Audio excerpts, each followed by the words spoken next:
هوري لك بطارية 60 فولت 12 امبير، ايه اللي جوه وايه مشكلتها، وتعالوا نشوف ايه الدنيا هتمشي ازاي. نقول بسم الله الرحمن الرحيم ونبتدي نفك المسامير.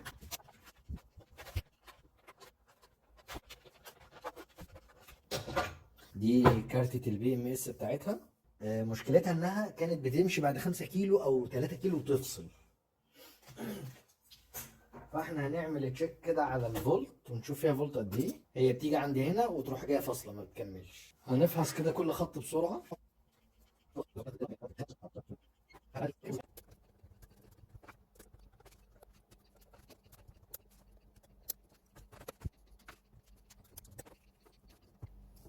فصلنا البي ام اس كده عن البطاريه. هنبتدي بقى ايه، نفك البطاريه كلها ونشوف ايه المشكله اللي فيها.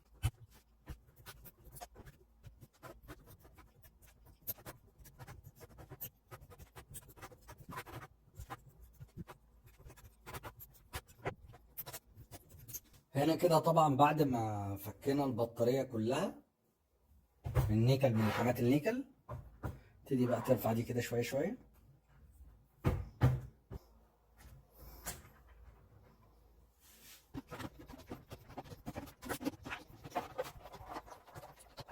كده انت فضينا البطاريات بقى كلها.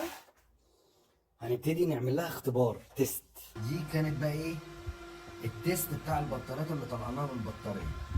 زي ما انتم شايفين كده،